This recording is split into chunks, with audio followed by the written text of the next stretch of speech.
Allez. Tu vois l'assiette avec le nom? Non, c'est comme un... Allez. Leilo Nishmat, Patricia Yvonne Traki Rivka Twitou, Bat Suzanne Baya et Yitzhak. Ah d'accord. Leilo Nishmat, Claudine Shwilma, Bat Louise. Bat Louise. Gabriel Ben Kamouna. Leilo Nishmat, Gabriel Ben Kamona. Ah, il faut que je me dise je suis dans ma mère aussi. Bien sûr. Leilo Nishmat. Il faut rester jusqu'à la fin. Michel. Il a oublié. Non, en fait elle est revivante. Tout va bien. Elle s'est Michel, pas Adrienne. Leilo Nishmat, Michel, Bat, Il y a eu un F. Adrienne. Léoli Nishmat, David Ben Batia. Leilo Nishmat, David Ben Batia. Et Lélo Nishmat, Hélène Ben Nouriel Begalit. Eden Ben Nouriel Vegalit. Et pour la réfoua de Yaakov Israël Ben Chaya, de Martine Esther Bat Saouda, de Moshe Ben Chassiba, de Rav Ron Shaya, Rav Ron Moshe Ben Aviva, Amen. de Rav Chizkiyahu Dov Ben Shoshana, le Rav Kook de Tveria. Pour la réfoua de Netanel Eliyahu Ben Deborah, Nissim Ben Yael. Nissim Ben Yael, Chaya Bat Luna. Chaya Bat Luna, Sipora Bat Simcha. Tzipora Bat Simcha, Zeev Yecheskel. Zev Yecheskel, Rachel. Ben Abigail Rachel. Pas dur, et Et de la Je vais rester la semaine prochaine aussi. Meir, La prochaine est malade. Ben, Pascal. Pascal Dina. C'est fait. Allez, Bessorot Tovot pour la réfoua. Alors, vous savez qu'on a lu ce Shabbat Parashat Chukat, en Eretz Israël en tout cas. Ça y est, Shabbat prochain on se met à jour. Nous on va lire Balak et en France ils vont lire Chukat Balak. À partir de là on sera en phase. En tout cas nous on a lu Parashat Chukat.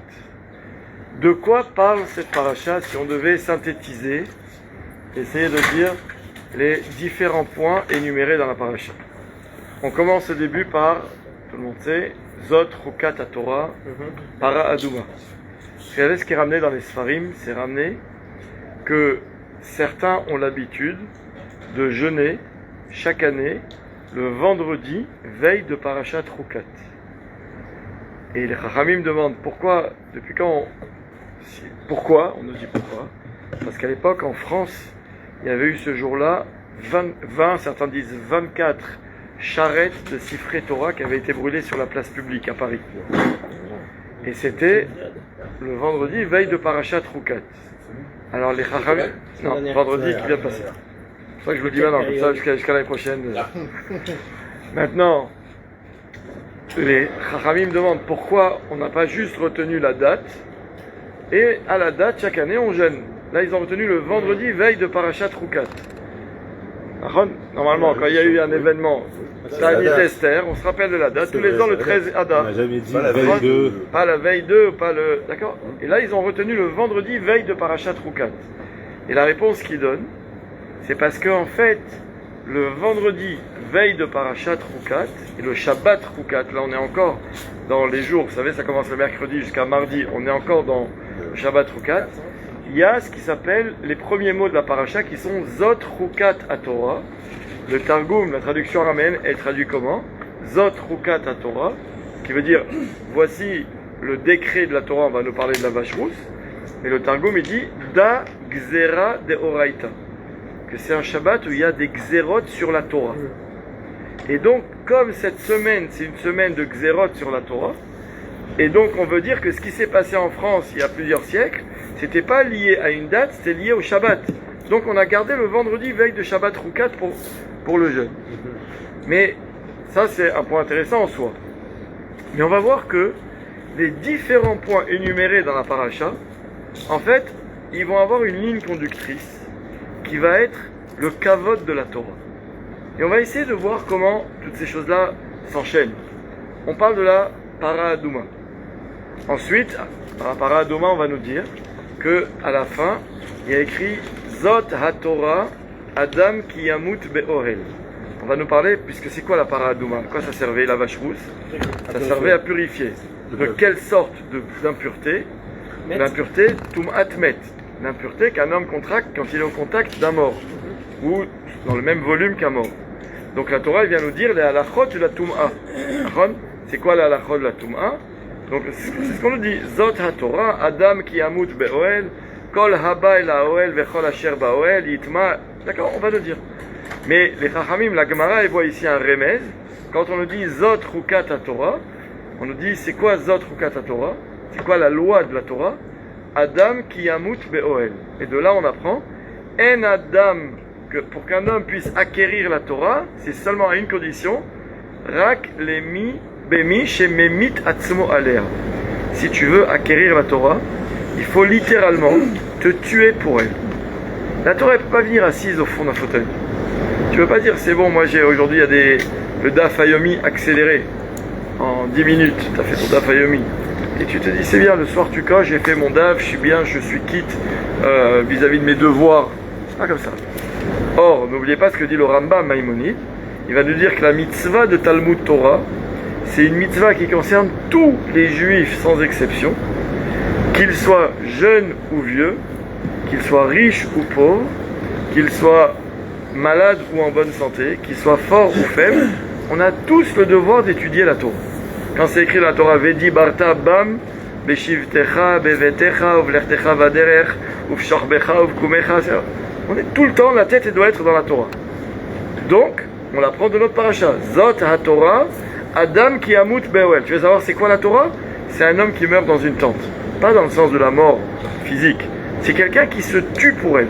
Quelqu'un qui donne toute sa force, toutes ses énergies, toute sa vie pour la Torah. Un peu après, la Torah va nous parler de quoi? Après nous avoir parlé de toute l'impureté et comment on se purifie de l'impureté, la Torah nous dit que les Bnei Israël sont arrivés dans un endroit qui s'appelait Midbar Tzin. D'accord? On est quelle année? Intéressant là. Où on est où dans Parashat Chukat? On est la 40e année dans le désert. D'accord? C'est-à-dire à partir de là, 40e, à partir de Parashat Chukat jusqu'à la fin de la Torah, les Zot HaBracha, on est en fait dans les 12 derniers mois des Bnei Israël dans le désert, qui vont finir le 7 Adar, le jour du décès de Moshe Rabbeinu. Dernière paracha. Et tout le livre de Devarim, on l'a déjà dit ici, quand est-ce qu'il commence le livre de Devarim? Il commence Rosh Chodesh Shvat. C'est écrit dans la Torah, au début du livre de Devarim. On va le lire juste avant Tisha B'Av.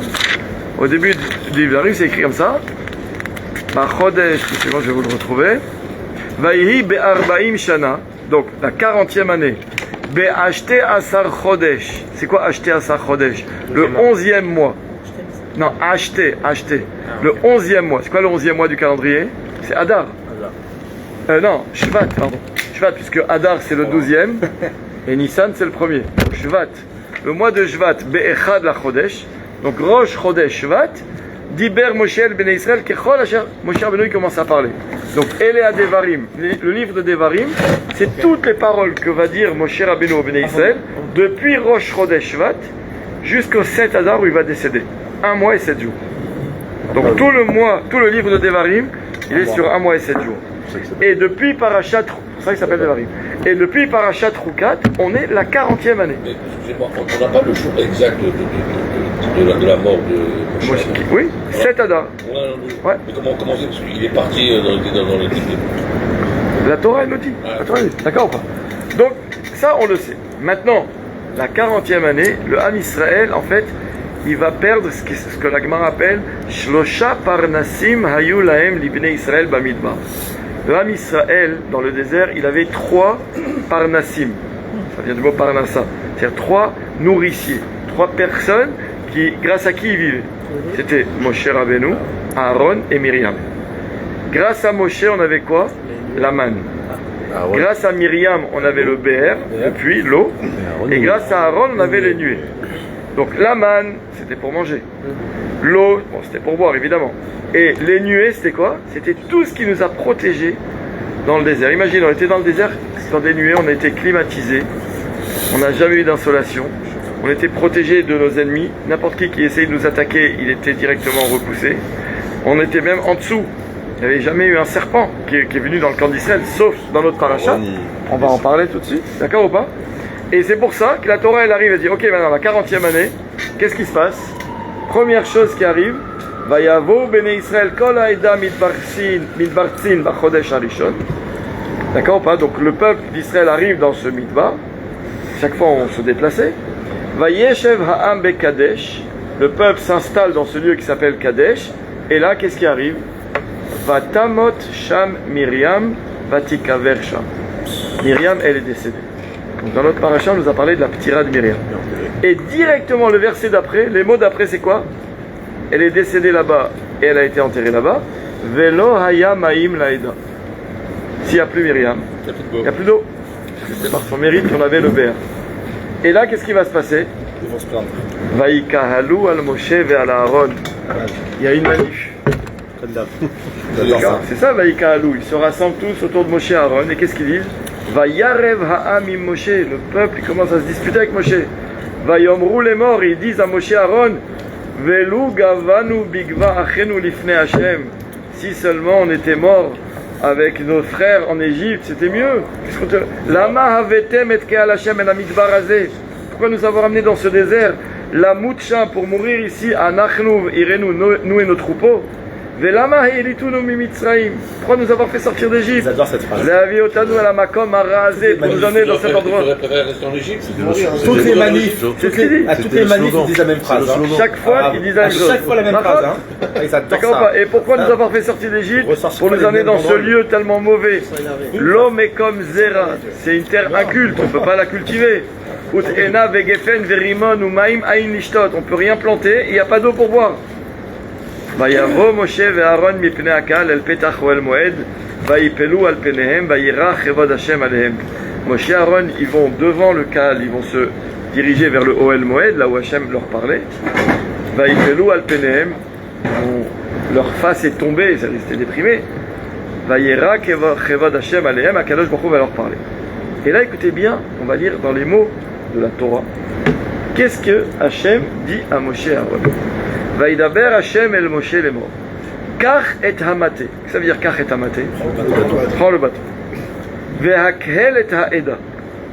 Et rassemble le peuple. Ata ve'Aaron achicha. Toi avec ton frère. Vedibartem el hasela le'enehem venatan memav. Et vous parlerez au rocher face à eux, donc les Bnei Israël, et il donnera de ses eaux. Vehotzeta lahem maim min hasela. Et donc tu vas leur faire sortir de l'eau du rocher. Veishkita et haeda ve'et beiram. Et tu auras de quoi donner à boire au peuple et à leurs troupeaux. Ok? Donc vous avez bien entendu ce qu'Hachem a demandé à Moshe. La Torah, elle nous raconte. Vaikach Moshe et amate milifne Hashem ka'asher tzivahu. Moshe Rabbeinu, comme Hashem le lui a demandé, il prend le bâton. Vayakhilu Moshe ve'Aaron et akal el peneh hasala. Moshe et Aaron rassemblent tout le peuple devant le rocher. Vayomer lahem. Et là, Moshe Rabbeinu, il craque. Il sort de ses gonds. Il s'adresse aux Béné Israël et il leur dit Shim'una hamorim. Écoutez bien, vous les rebelles. Haminasela haze notzi lachem haim. On va vous sortir de l'eau de ce rocher. Vayarem Moshe et yado vayach et hasela bemateu pa'amaim. Moshe Rabbeinu lève la main et frappe sur le sela, le rocher, à 2 reprises.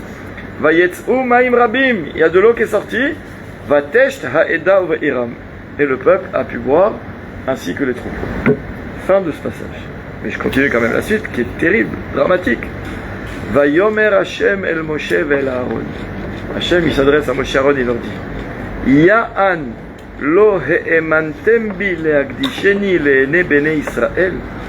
Comme vous n'avez pas eu en moi la emuna pour me sanctifier aux yeux des Béné Israël, la reine lotaviu et akalazel haaretz asher natati lahem. Vous serez punis.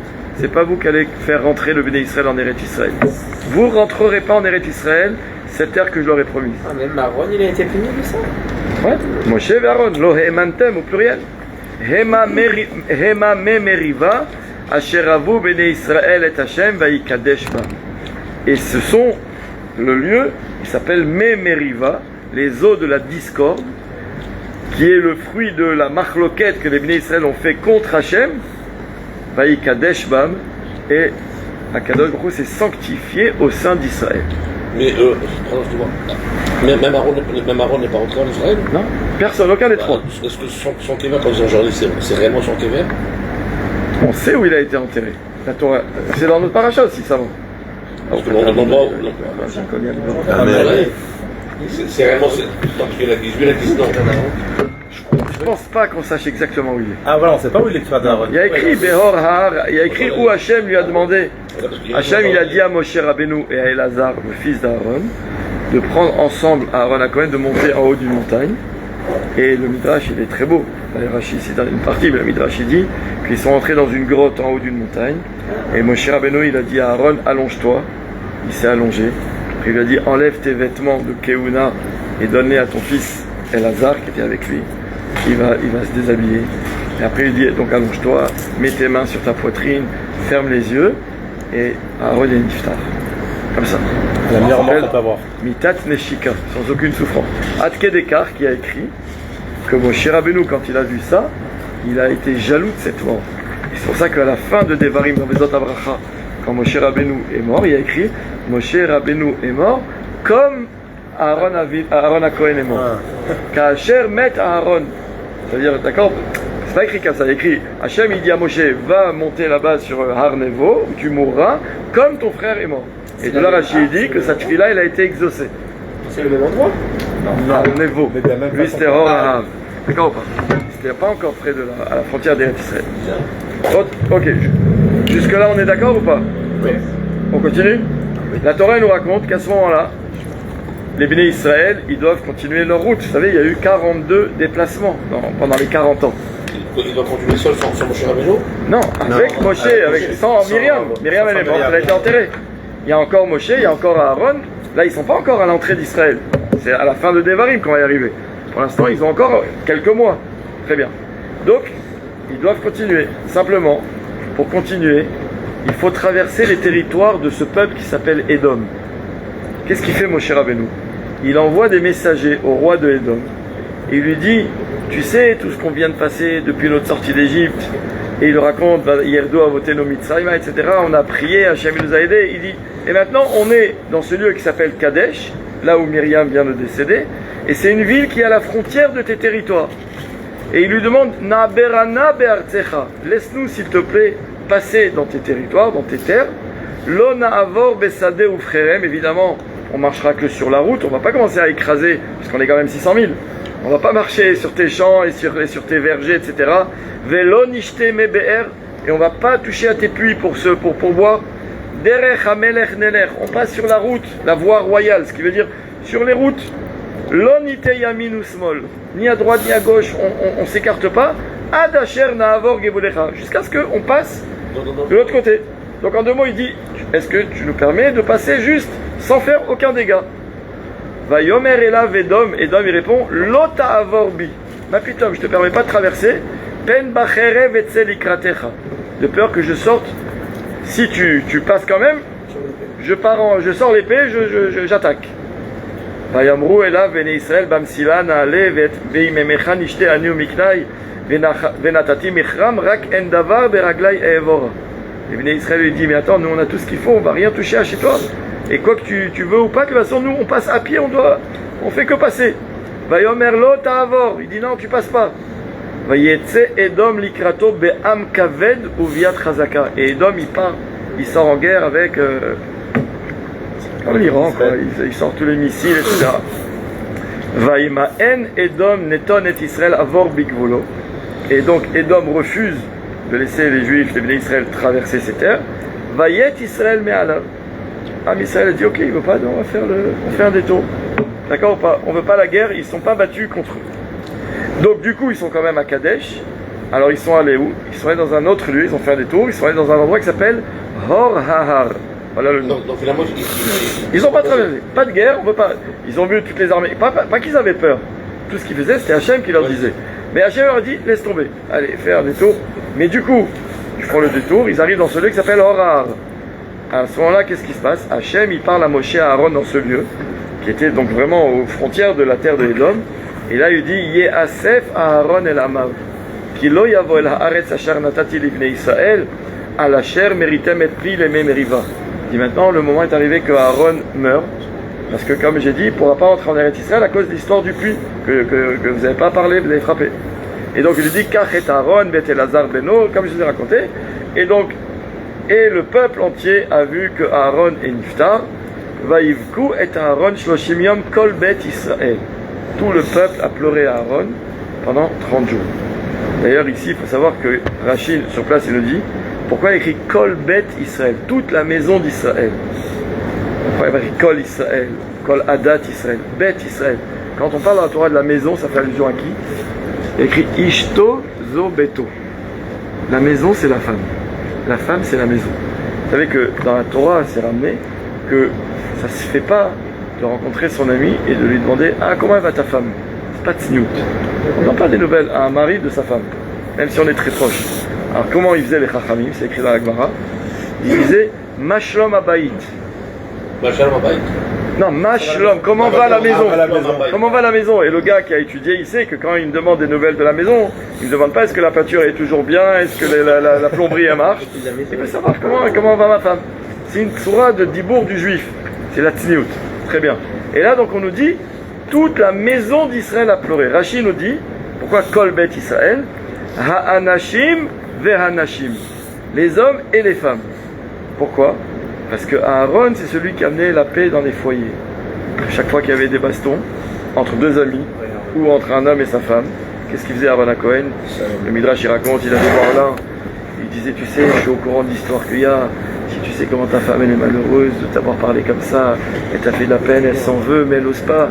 Et après il allait voir la femme, il dit tu sais, j'ai vu ton mari, qu'est-ce qu'il est malheureux de t'avoir parlé comme ça.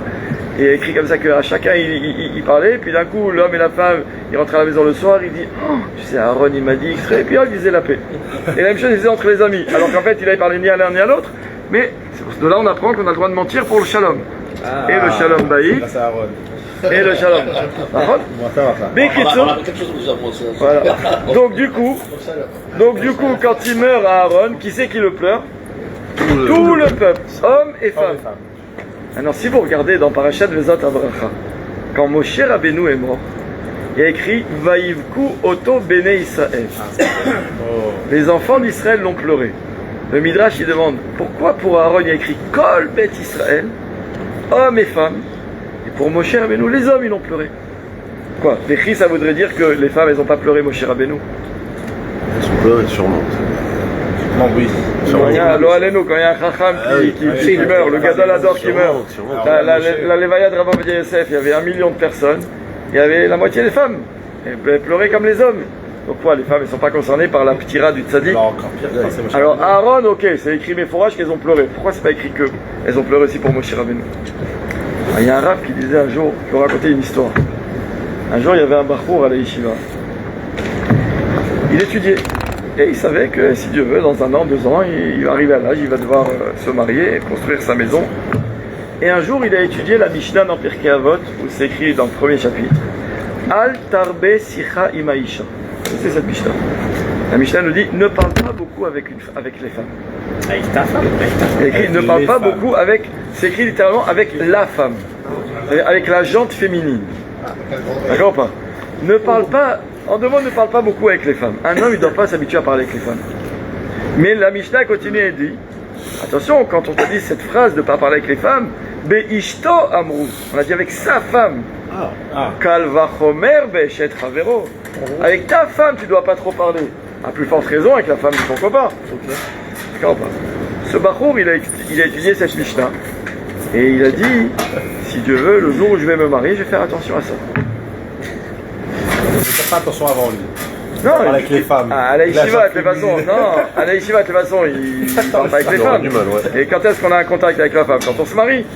Donc Bekitsour, il s'est dit, quand je vais me marier, je vais faire attention à ça.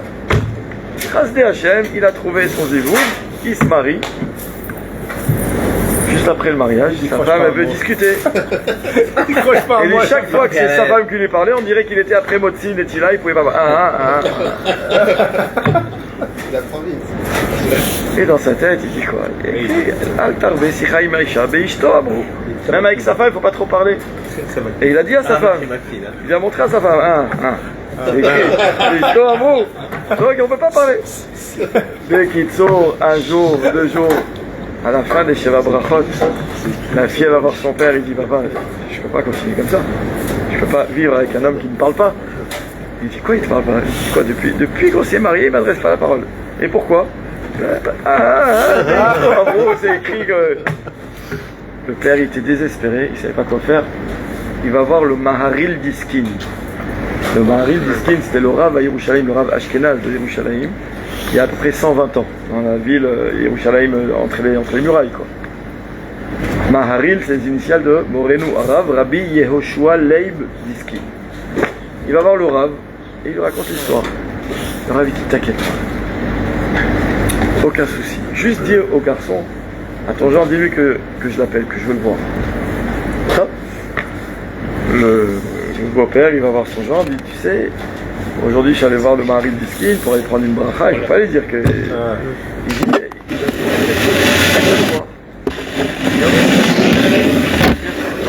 vous imaginez, il va voir le Gadol Hador.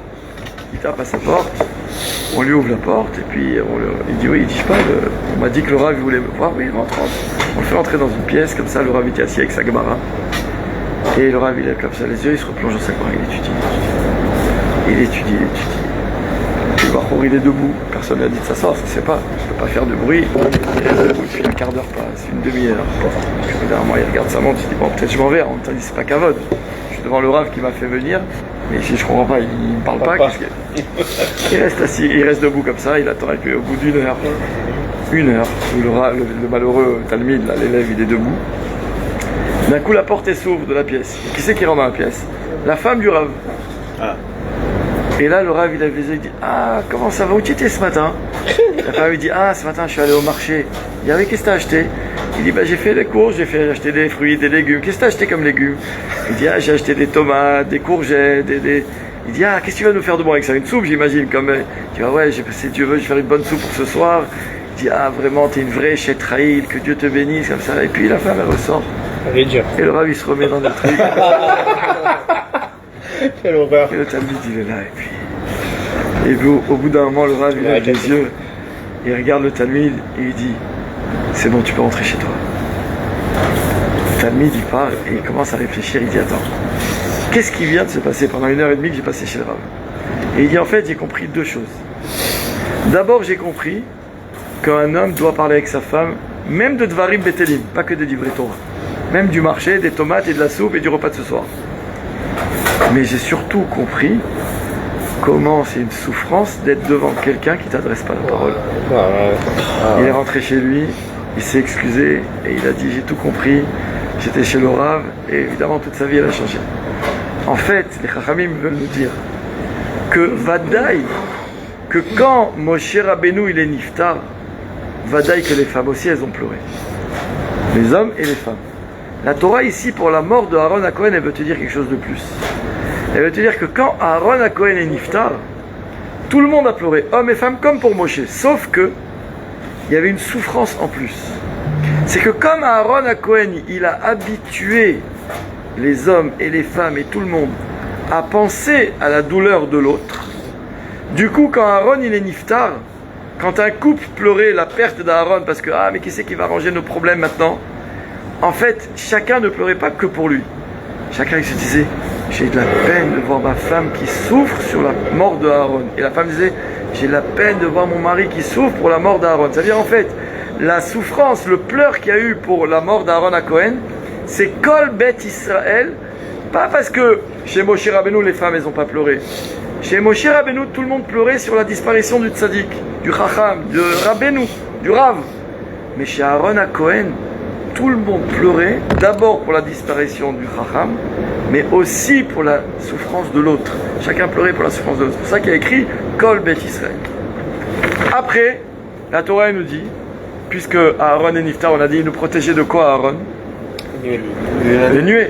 Donc il nous donnait les nuées. Et les nuées, ça nous protégeait de nos ennemis. La Torah continue à nous dit, direct, tout de suite après la mort d'Aaron, après qu'il ait pleuré 30 jours, Vaishma hakenaani melech harad yoshev hanegev ki ba Israël derech ha'atarim, vayilachem be Israël. Direct, ils se sont dit, Aaron il est niftar, il n'y a plus les Hanan et Kavod, ça y est, on peut les attaquer.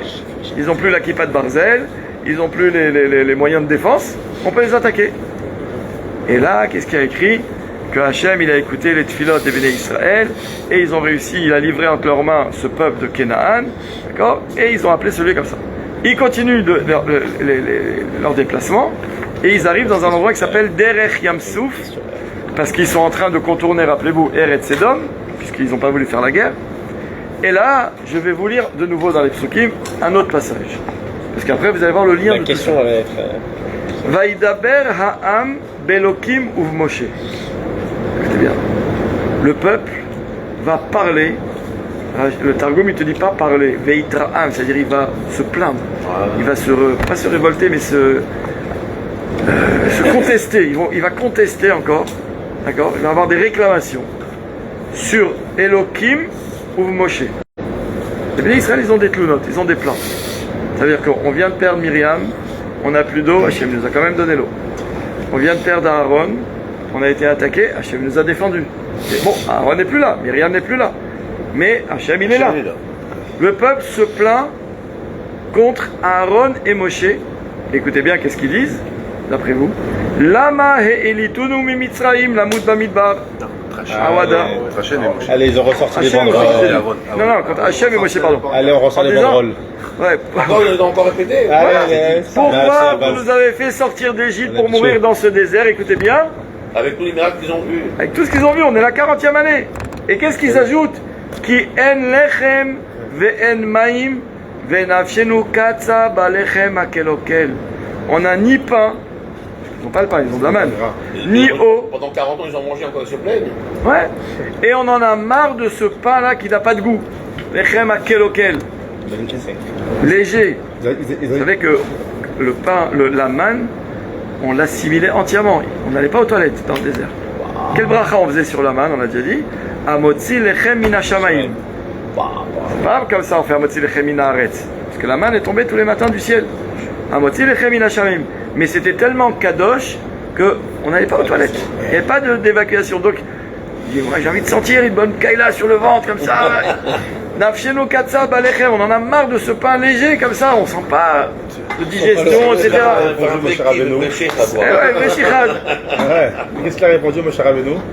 Moshe Rabbeinu, il n'a même pas répondu. Il fallait leur dire si vous n'avez pas mal parlé d'Israël, de Eretz Israël, vous seriez là en train de faire votre pain. Bande d'ingrats. Écoutez bien, Vayeshalach Hashem Ba'am. Quand Hashem il a entendu ces nouvelles réclamations, il envoie dans le peuple, dans le Machane Israël, là où les Juifs campaient, et Hanechashim Aserafim, des serpents venimeux. Vainashechu et Ha'am, et ils vont mordre, comment on dit, d'accord, attaquer le peuple. Vayamot Amrav mi Israël, et beaucoup de Juifs vont mourir à cause de ça. Vayavo Ha'am el Moshe, quand le peuple voit que du coup ils se prennent eux une maca. Jusqu'à maintenant ils ont l'habitude de voir les autres qui prennent des macas. Dan, Sfardea, Kilim Pitom, Nechashim, c'est sur leur tête. Tout de suite ils vont voir, ils courent voir Moshe. Vayamru Chatanu, on a fauté. Qui dit Barnou Bachem Vavar, parce qu'on a mal parlé sur Hachem et sur toi. Itpalel el Hachem, je t'en prie, prie Hachem. Veyaser me'alenu et anachash, qui nous enlève ces Nechashim. Vaitpalel Moshe be'adam, il n'est pas bon Moshe. Il aurait pu être blessé, dire il m'a fait ça, non, d'accord ou pas? C'est noté, d'accord, il est pas rkik, d'accord. Moshe Rabbeinu il prie, écoutez bien, Vayomer Hachem el Moshe, Hachem il dit à Moshe, Aseh lecha saraf, fais-toi un saraf. C'est quoi un saraf, on a dit? C'est un serpent, séraphim, un serpent venimeux. Vesimoto al nes, et mets-le en haut d'un étendard, d'un bâton, d'un pic. Vehaya kol hanashur, et toute personne qui est mordue, piquée par un serpent, qu'elle lève les yeux, verra auto vachai, et verra le serpent que je te demande de faire, suspendu là-bas en haut du bâton, et elle guérira. D'où, on l'a déjà dit, le symbole de la médecine, c'est ça. Ça vient de là, de la Torah. Ce bâton avec un serpent autour, c'est ce qui guérit. La pharmacie, vous avez vu sur les pharmacies. D'accord ou pas? Vous savez, là, tout vient de la Torah. Tout vient de la Torah. Écoutez bien. Vaya as Moshe nechash nechoshet. Moshe Rabbeinu va faire un nachash en nechoshet, en cuivre. Rashi nous dit pourquoi nechoshet, parce que dans nechoshet, il y a nachash. Si déjà c'est un matériau, lachon nofel al lachon, ça ressemble. Vayesime ou alanes, il a mis en haut de ce pic. Veaya im nashach anachashet ish, veibit el nechash anechoshet bacham. Dès que quelqu'un était piqué, il regardait et il guérissait. Et après la Torah continue. On est déjà au chichi de la paracha. Les Bnei Israël continuent leur voyage et nous dit de Ovot, Iye Avarim, Bamidbar, etc., etc. Et là, on arrive à un autre passage, mais je vous le dis très vite. C'est les Béné Israël qui ont fini donc de contourner les territoires de Édom. Mais allez, sauf, on va aller vers Eretz Israël. Et là, incontournable, il y a les territoires de Sichon. Et donc, la même chose, Moshe Rabbeinu, il envoie des messagers à Sichon, roi de Hémori. Et il lui dit, Ebera be'artzecha, laisse-moi traverser ta terre. Lonite besade ufcherem, lonishte me be'er, bederech hamelech nelech, ad asher. La même chose qu'il avait dit au roi de Édom. On touche à rien, on fait que passer. Velo natan Sichon et Israël avor bigvulo. Sichon aussi refuse. Vayesov Sichon et kol amo. Sichon il se dit, attends, je vais faire comme Édom. Je crois que je vais les laisser passer. Il rassemble tout son peuple, il leur donne des armes. Vayetzel ikrat Israël hamidbara, vayavo yatsa, vayilachem be'Israël. Et il fait la guerre. Mais là, à la différence de Édom, vayakeu Israël et ficharev. Israël va se battre, il va les dégommer. Vayirash et arzo me'ardon ad yabok ad Benéamon, qui az gevul Benéamon. Et du coup, Am Israël va conquérir tous les territoires des Sichon et Og. Très bien. Et donc, c'est pratiquement la fin de la paracha. Vaïsrou Béné Israël, Vaïchnou Be'arvot Moab. Et là, ils sont arrivés à Arvot Moab. Et on arrive la semaine prochaine à Parashat Balak. C'est Melech Moab. Ils sont là-bas. Comment on va toucher Israël? Jusqu'à là, on est bon? Bien fait. Comment, je vous pose une question. Comment vous me faites un fil conducteur de tout ce qu'on vient de dire? À part le voyage, quoi, d'accord? À part le voyage, qu'ils étaient là, ils ont trouvé une guerre, là, il n'y a plus d'eau, il n'y a plus les nuées, donc la guerre. Le fil conducteur, les Chachamim vont nous dire, écoutez bien, c'est la Torah. La Torah Akdosha.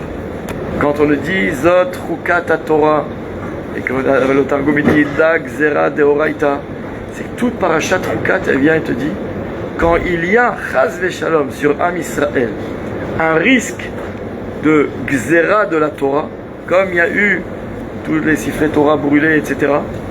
C'est quoi la solution? Il faut basculer de notre part dans le kavod de la Torah. Le kavod de la Torah, c'est ce qui contrebalance le contraire du kavod de la Torah. Je fais une petite parenthèse sans évidemment aucune polémique et encore moins de politique. Ce qui se passe actuellement, les Bachori, Shivot, la question de l'armée, pas l'armée, c'est un débat en soi. Encore une fois, on ne va pas rentrer dedans. Mais de voir des scènes de Bachori et Shivot qui se font tabasser par des policiers, vous les voyez en sang, vous voyez des policiers qui leur déchirent les habits, ça c'est une guilla dans le kavod de la Torah. Je vous dis franchement, quand on m'a montré ces scènes, j'ai dit on est plus en danger que l'Iran. L'Iran, c'est une rigolade, vous voyez bien, l'Iran, Hachem, en 2 minutes, il n'y a plus d'Iran. Mais ça, Hachem, il n'est pas montré. L'Iran, quand il tire sur son peuple, il tue 40 000 en 2 jours, l'Iran. Mais quand il a menacé Israël et qu'il a envoyé des centaines de missiles, Hachem, il a voulu qu'il se passe, on a été protégés. Ça veut dire que sur la menace de l'Iran, on peut agir. Entre nous. On prie, Hachem, il nous protège. Mais quand dans le Ham Israël, il y a un manque de kavod de la Torah, Adkedekar, je ne sais pas si vous avez vu, il y a Rav Zamir Cohen, vous avez entendu parler de lui, il a fait une vidéo de 2-3 minutes qui m'a beaucoup touché, où il s'adresse aux policiers d'Israël, où il leur dit, sachez que chaque Bachour Yeshiva, quand vous le jetez par terre, c'est comme si vous jetiez le Sefer Torah dans le Echal par terre. C'est pire qu'un Sefer Torah parce que c'est un Sefer Torah vivant. Quand vous lui déchirez ses habits, c'est comme si vous déchirez le manteau du Sefer Torah. Quand vous faites saigner un Bachour Yeshiva, c'est comme si vous rendez pas sous le Sefer Torah. Qui est capable de prendre ça sur ses épaules? Personne. Vous savez, je vous rappelle, je vous avais raconté un jour l'histoire d'un gars qui était venu voir mon beau-père. Et mon beau-père, il voulait pas le voir. C'est quelqu'un qui était un animateur télé, etc., qui faisait des émissions le Shabbat. Il avait très mal parlé sur la Torah, sur les Juifs, etc. Et je me souviens, il était venu voir mon beau-père, un petit truc, à la maison. Et ils le font entrer. Maintenant, tout le monde était tout mitragesh, tout excité de voir cette star, d'accord, de la télé. J'ai cette chance, par la prochaine. Tout le monde était excité de voir cette star ici qui vient chez le Rav Citruc, etc. Et tout le monde dit Rav, il y a un truc. je veux pas le voir. Maintenant, je peux vous dire de mémoire, je l'ai connu pas mal d'années quand même, jamais il a refusé de voir n'importe quel juif. Il aimait tout le monde. Mais là, c'était aller loin, parce que ça touchait le kavod de la Torah. Et vous savez qu'est-ce qu'il a... Quand les gens ils se disent, ça se fait pas, il est venu, c'est genre une star, quoi. Le gars, il a fait l'effort de venir voir le grand rabbin, etc. Kélo, il s'est rabaissé, entre guillemets, quoi, d'accord ou pas? Mon beau-père, il a dit, ok, j'ai pas le choix, d'accord, faites-le rentrer. Mais il a dit, mais je veux le voir seul. Mais après, l'autre, il a raconté à ses amis, il est ressorti presque en pleurs. Il dit, qu'est-ce qu'il t'a dit, le rabbin? Il dit, quand je suis arrivé, il m'a dit, ouvre le Echal. Je suis allé, j'ai ouvert le Echal parce qu'il me voulait. Il me dit, prends le Sefer Torah. J'ai pris le Sefer Torah. Il me dit, mets-le par terre. Je dis, tu peux le mettre par terre? Mets-le par terre. Je dis, non, je peux pas le mettre par terre. Il dit, mais pourquoi? Il dit, non, parce que j'ai pas fini. Je veux que tu l'ouvres et que tu marches dessus. Je dis, mais je peux pas faire une chose pareille. Il dit, mais c'est ce que tu fais. C'est tout ce que je voulais te dire. Et le gars, depuis... Il l'a tué. Ouais, mais ça veut dire que... C'est ça qui veut dire Rav Zamir Cohen. On touche pas à quelqu'un qui étudie la Torah. Même si t'es pas d'accord. C'est quoi? Ils doivent aller à l'armée. Peut-être il y en a qui n'étudient pas sérieusement. Je suis d'accord, moi le premier. Mais de prendre un Bachur Yeshiva et de le jeter au sol, c'est un Sefer Torah. C'est un Sefer Torah, même s'il n'étudie pas le plus sérieux au monde. C'est un Sefer Torah, c'est trop lourd. C'est arrivé quand? Parashat Rukat. Toutes ces manifs avec ces scènes choquantes. Parashat Rukat. Da Gzera de Oraita. Il y a une Gzera sur la Torah. Nous, on doit contrebalancer ça. Comment on contrebalance? Alors là, on va essayer maintenant de relire ce qui se passe. Et là, j'ai exprès amené ce chumash.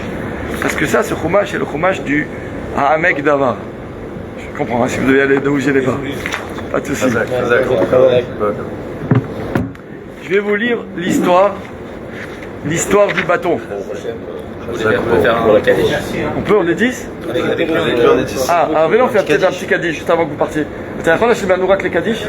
רבי יחנן בן עקשיא שאומר, רצה הקדוש ברוך הוא לזכות את ישראל, לפיכך קיבלנו דור עובדות שנאמר אדוני חפץ למען זכויות תורה וידיר לעילוי נשמת פטריסיה איבון טרקי רבקה טוויטו בת סוזן ביה יצחק יתגדל ויתקדש שמי רבה ועלמה דיברה חירותי וימליך מלכותי ויצמח חוקני ויקרב משיחי וחייכון וביומכון ובחיי לכל בית ישראל בעגלה ובזמן קריב ואמרו אמן יהא שמי רבה מברך מעלם לעלמי עלמיה יתברך וישתבח ויתפאר ויתרומם ויתנשא ויתהדר ויתעלה ויתהלל שמי דקודשה בריחו מעלה מן כל ביחתה שירתה תשבחתה ונחמתה נמירן בעלמה ואמרו אמן על ישראל ועל רבנן ועל תלמידיון ועל כל תלמידי תלמידיון לידבין והשכיל בורייתא כדשתעדי ואתחדן ודי בכל אתר ואתר יהא לנה ולהון ולכון שלמה חינה וחסדה וחיי ריחם זנר וחבר ורחמה מן קודם אל העם הרי שמיה והרעה ואמרו אמן יהא שלמה רבה מן שמיה חיים ושבע בישועה ונחמה ושזבה ורפואה וגאולה וסליחה וכפרה ורווח והצלה לנו ולכל עמו ישראל ואמרו אמן עושה שלום ירומה וברחמה ועושה שלום עלינו ועל כל עמו ישראל ואמרו אמן. Juste pour vous donner mauvaise conscience de partir, je vous pose la question. Pourquoi Hachem il dit à Moshe Rabbeinu prends le bâton si le but c'est de parler au rocher? Ah, waouh! C'est comme si je dis prends les clés de ta voiture et va à pied à la Macolette, ma chère. Pourquoi tu peux prendre les clés de la voiture? Va aller dire celle-là. Allez. Laissez-le dans ajoutez le rôle sur Allez. Chazak ou Baro, Rav. Ça va Thomas, c'est un plaisir. Chazak ou Baro. Chazak ou Baro. Vous avez une semaine, la réponse de Ou bien vous connectez sur Facebook. tous les lundis. Mais en tous les cas, que Dieu repose son âme, Amen. notre mon père. Amen. Moi personnellement, il m'a sauvé la vie. C'est vrai. Ouais. Ah, ils vont Moi prendre aussi, le... il m'a donné sa Il fille. y a 35 ans en arrière. Ouais. Bon, il faudra Ils raconter vous prend l'histoire. l'appareil, là. On verra dans une semaine. Moi aussi je suis comme ça là maintenant. On verra dans une semaine. Il est fort, il les a mis aussi en haleine. Que là où il est le Canadien. Amen. Donc Bekitso, les questions qui se posent. Vous êtes d'accord avec moi? Elle est énorme cette question. Allez, génial cette question. Moi, je me tu dis à demande Moshe, pourquoi vous avez Kar et avancé Tamaté? autant avant de poser cette question. Ça, c'est la question. Pourquoi vous avez avancé autant dans l'histoire que Parce que maintenant on va reprendre tout ça et on va voir le fil conducteur. Elle fait mal la question. Et je vous ai dit, le fil conducteur c'est Kvod à Torah. Kvod à Torah. Pas juste la Torah. Le Kavod de la Torah. Donc vous êtes d'accord avec moi que c'est une super question? Kach et Tamaté. On va avoir la réponse. Vedi. Non, on n'aura pas non plus. Est-ce que quand on n'a pas des réponses ici? Il devient inquiet, d'accord. On va la voir quand même. Attendez, je le retrouve. Il y a aussi une explication pourquoi. Kach et Tamaté. Vedi Bartem el Asela. Qu'est-ce qu'il y a? Ah ouais, moi aussi j'ai froid. T'as raison. Froid. Chez les bon. kicks. Toi, t'es un bon Israélien. C'est normal. On a de la chance. J'ai bon. Ok, donc c'est une bonne question. Bah, elle est magnifique. Deuxième question, c'est qu'à la fin, ok, il a pris le bâton, il a frappé au lieu de parler. Qu'est-ce qu'il dit Hachem à Moshe et à Aaron? Vous n'avez pas eu Emouna en moi. Il y a bien deux personnages à qui c'est dur de dire ça, c'est eux. Moshe Rabbeinu, tu peux le reprocher un manque de Emouna. Chaz de Shalom. Nahon, ça aussi c'était une question que vous avez, j'en Ouais, suis ça sûr. je l'avais. C'est quoi ça? Tu me reproches à moi, Moshe, de ne pas croire en toi, Hachem? Après 40 ans de fidèle service? Si Aaron de Emouna, c'est au début. Quand il l'envoie, il lui dit je suis pas à la hauteur. En plus, Voilà, je donne à pas la la limite là, tu me l'aurais dit. C'est ça. Mais là, maintenant, après 40 ans, j'ai pas fait mes preuves, et à cause de ça, vous allez être punis, vous n'allez pas rentrer en Eretz Israël. Ouais, c'est un message mystique. Alors, je vais vous lire, avec votre permission, je veux vous lire un passage dans ce Sefer, ce Chumash, qui s'appelle le Ha'amek Davar, du Nativ de Vologine. C'est un Chacham de la ville de Vologine. Vous savez, la ville de Vologine avait Raphaïm de Vologine, c'est de sa famille. Enfin, je suis pas sûr, mais en tout cas, c'était de la ville de Vologine. Écoutez bien ce qu'il dit. Parce que j'ai une autre question à vous poser. Nagid que Moshe Rabbeinu. Nagid que Moshe Rabbeinu, il avait fait ce qu'il fallait. Qu'est-ce qu'il aurait fait? Parler. Il aurait parlé. Je te dis, disons, qu'est-ce qu'il aurait dû dire? Il lui a pas dit, Hachem, il a pas dit à Moshe quoi Qu'est-ce qu'il dire au était rocher. censé dire au rocher? Ah, de l'eau. Oui, il dit Barthem El Asela. C'est ça que je trouve un petit peu contradictoire, c'est qu'il dit prends un bâton, va, et il dit pas après. Ok, ça c'est la première question. Pourquoi prendre un bâton? Après il dit, Non, mais et deux vous questions parlerez dans au la rocher. question. Mais tu me dis pas C'est quoi ça, dire. deux questions dans la question. Alors moi je pose la question d'après vous, qu'est-ce qu'il aurait dû dire? Qu'est-ce qu'il aurait dû dire, Ribono Shel Olam? Ouvre-toi, je sais pas moi. Sésame, ouvre-toi. Cher Rocher. Cher rocher, avec tout le respect que je te dois. Qu'est-ce que... Mais il n'y avait pas un passage avant où le rocher il avait déjà tapé le bâton? Moi c'est ça que j'avais entendu. Rocher. Ah, le rocher, pardon. Oui, à la sortie d'Égypte. Voilà. Donc. Mais Hachem il lui avait dit à ce moment-là, prends le bâton et frappe le rocher, il va y avoir de l'eau. Il s'est pas dit, c'est pareil, c'était pas. Ça c'est ce qu'on explique en général. Le pshat c'est que comme la première fois tu m'as dit prends le bâton et frappe. Ouais. Donc là, mais quoi? Mais ça voudrait dire que Moshe Rabbeinu s'est trompé. Ouais. C'est dur de dire ça. C'est bon. C'est dur. Ah, c'est Moshe Rabbeinu, il comprend entre les lignes. Là, il y a un facteur, c'est qu'il était émotionnellement, il était très énervé, il en pouvait plus. C'est pas pareil. Encore une fois, tu parles de Moshe Rabbeinu. Moshe Rabbeinu. D'ailleurs, non, mais encore une fois, les Moussar, ils vont dans ton sens. Ils vont dire, un homme ne doit jamais s'énerver. Parce que même Moshe Rabbeinu, quand il s'est énervé, il a fait une bêtise. J'entends aussi. Mais encore une fois, c'est dur de dire ça. Hachem, il a Tu dit. peux en tirer la leçon parce que c'est vrai qu'il ne faut jamais s'énerver. Mais Moshe Rabbeinu, c'est une bêtise, ça veut dire quoi? Il s'est planté, il a mal compris. Alors, s'il peut pas se tromper, est-ce que peut-être il s'est pas sacrifié? Et pourquoi Loheman Tembi? Vous n'avez pas cru en moi, tu me reproches à moi, Moshe de la Emouna et Aaron à Cohen, à Katoufka. Ah, il a pris sur lui. Alors écoutez bien. Il a pris sur lui la plainte des Alors, Israël. Alors si vous êtes d'accord, on va lire ce qu'il est écrit et on va traduire au mot à mot. C'est Nifla Beyoter. Vraiment, c'est pour moi en tout cas, c'est chaque année, il y a écrit En Bet Midrash Lelo Chidush. Chaque fois que tu étudies, tu as un Chidush. Cette année, pour moi, c'était un Chidush. Écoutez bien. Vedibartem El Asela, c'est le verset, vous parlerez au rocher. Lui maintenant, il parle, le Hamek Dava, il te dit comme ça. En hakavana sheyedabru im hasela veyetzavu oto liten maïm. Déjà direct, tu te dis, c'est pas comme tu dis toi, Jean. C'est pas que la kavana, le pshat, que quoi, qu'est-ce qu'on attendait de Moshe Rabbeinu, qui s'adresse au rocher en lui ordonnant de donner de l'eau. Pourquoi? Shiare en hasela barshmia. Le sela, ça écoute pas, ça n'entend pas, c'est du minéral. Tu parles à un homme. Tu peux parler à même un animal, d'accord ou pas? Mais tu parles pas à un rocher. Oui ou non? Ukvar Piresh Betargum Yonatan. Alors il ramène le Targum Yonatan Ben Uziel qui veut dire qu'en fait c'est quoi Vedibartem El Asela? C'est pas parler au rocher, encore une fois parce que ça veut rien dire parler à une pierre. C'est en fait utiliser le Shem Ameforash.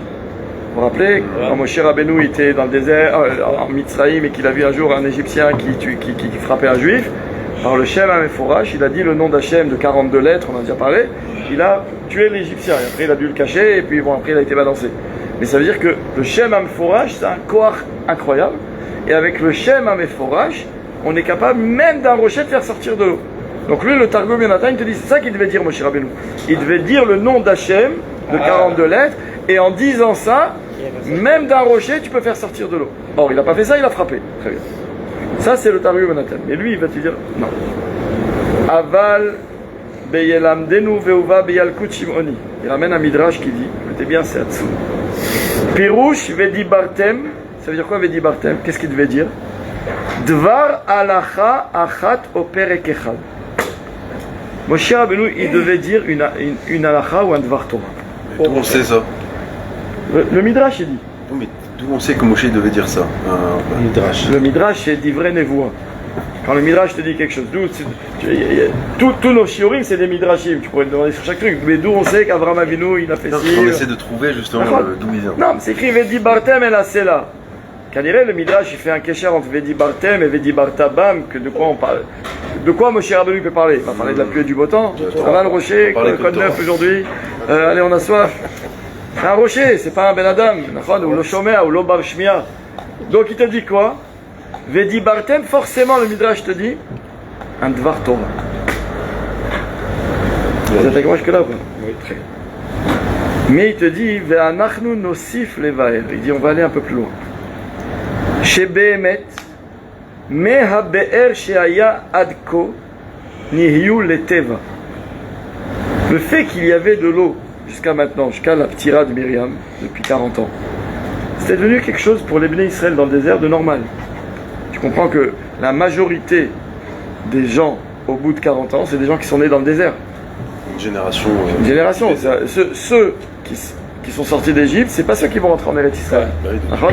Donc ça veut dire, à la 40e année, on parle que de gens qui sont nés avec la manne et l'eau de Myriam. Ouais. Pour eux, c'est normal. Ils sont nés dans les miracles. Ils n'ont jamais vu la pluie. Ah oui. Ils n'ont jamais vu. Pour eux, la normale, c'est il y a un rocher, on a soif, on va voir le Alors, rocher. c'est pas les de l'eau. mêmes gens qui se plaignent de vouloir retourner en Égypte. Non, mais il dit pourquoi t'as fait sortir nos ancêtres? Eux, Ok. ils ont de l'Égypte, ils n'ont pas eux-mêmes été esclaves. Ça, ouais. Donc eux, la connaissance qu'ils ont de l'Égypte, c'est ce qu'on leur a raconté. Il dit ok, mais là-bas on avait de quoi manger, on avait de quoi boire, c'était normal, c'était. Ils n'ont pas pris des coups sur le dos, d'accord ou pas? En fait, c'était même plus des miracles pour eux. Et après, attends, donc il te dit exactement. Behemet mea be'er shaya adko niyu leteva. C'était quelque chose de tiv'i, de naturel, comme c'est écrit dans la Gemara.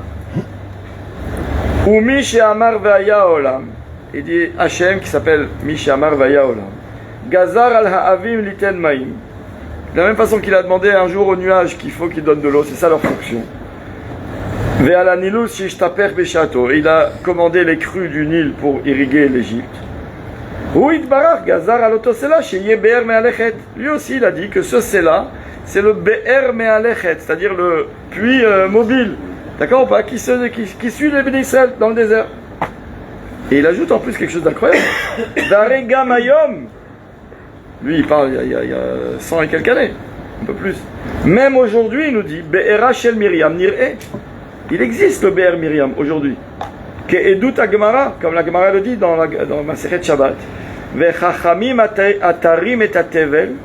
Et les gens, les explorateurs, d'accord, les chachamim qui bougent beaucoup dans le monde.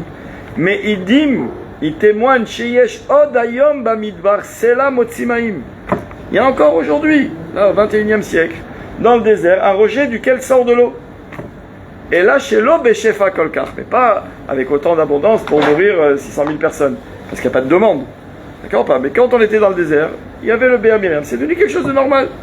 Donc quand tu vois un explorateur qui va dans je sais pas quel désert et qui va voir, il dit ok, c'est...